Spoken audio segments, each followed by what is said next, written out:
आज मैं सभी कॉफी लवर्स के लिए एक बेहद रोमांचक कहानी लेकर आई हूँ, जो सिर्फ एक कहानी ही नहीं बल्कि भारतीय कॉफी से जुड़ी हुई एक सच्ची घटना भी है। लेकिन इस कहानी से पहले मैं आप सबको ये बताना चाहती हूँ कि भारतीय फिल्टर कॉफी, जो भारत के दक्षिणी भाग में काफी प्रचलित है, उसे दुनिया की 38 सबसे बढ़िया कॉफीज की लिस्ट में दूसरा स्थान मिला है। जी हाँ, बिल्कुल सही सुना है आपने। इंडियन फिल्टर कॉफी सिर्फ एक कॉफी ही नहीं है, बल्कि सही से भुनी हुई कॉफी बीन्स और चिकरी का एक अद्भुत मिश्रण है, जो एक अनोखे फिल्ट्रेशन प्रोसेस का प्रोडक्ट है। इस कॉफी की एक चुस्की आपको इतना आनंदित कर देगी कि आप एक और कप के लिए तरसेंगे। और ये सब बातें मैं सिर्फ इस कॉफी के बनाने के तरीके के बारे में ही नहीं कर रही हूँ, बल्कि इसकी उस कहानी के बारे में भी कर रही हूँ जो बेहद कम लोगों को ही आज से पहले पता होगी। तो आइए मैं आपको 17वीं सदी में ले चलती हूँ, जब एक भारतीय संत बाबा बुदान ने मेक्का की ओर अपना सफर शुरू किया। मेक्का से वापस आते समय वे मोका नाम के एक स्थान पर ठहरे, जो कि एक अत्यंत व्यस्त पोर्ट सिटी थी, जो रेड सी के यमन देश में थी। ये जगह फेमस मोका बीन्स का जन्म स्थान है और साथ ही साथ उस समय में कॉफी के व्यापार के लिए काफी प्रसिद्ध थी। बाबा बुदान के सफर के दौरान उन्होंने वहाँ की कॉफी का जायका लिया।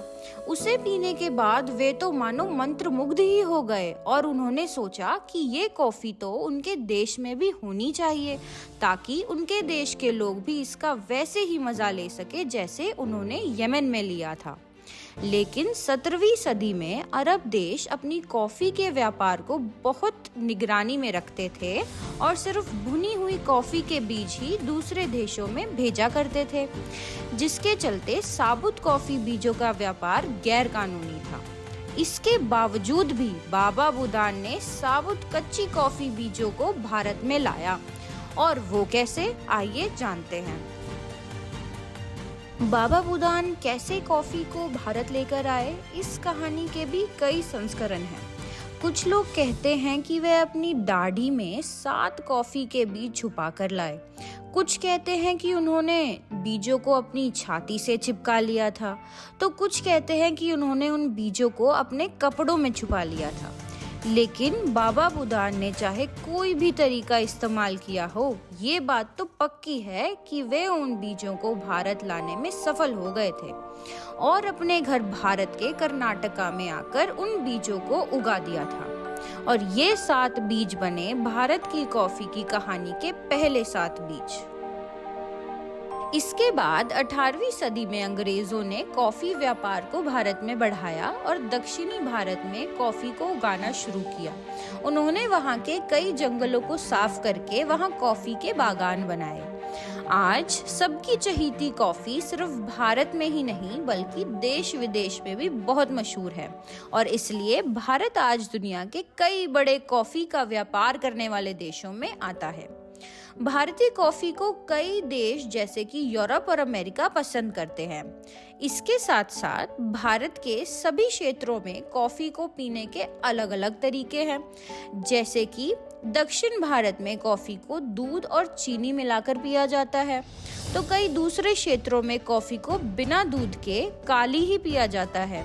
और तो और कुछ लोगों को अपनी कॉफी में दालचीनी, इलायची और अदरक भी डालकर आनंद मिलता है। और इसी के साथ भारत की कॉफी की कहानी आज के लिए समाप्त होती है। कैसे उन 7 कॉफी के बीजों ने भारत में कॉफी का पूरा नक्शा ही बदल दिया है। पूरब से लेकर पश्चिम तक और उत्तर से लेकर दक्षिण तक कॉफी भारत में हर किसी की मनपसंदीदा बन चुकी है। आज कॉफी भारत के लोगों के दिलों में उस तरह से बस चुकी है जैसे कि वो हमारी संस्कृति का ही हिस्सा हो।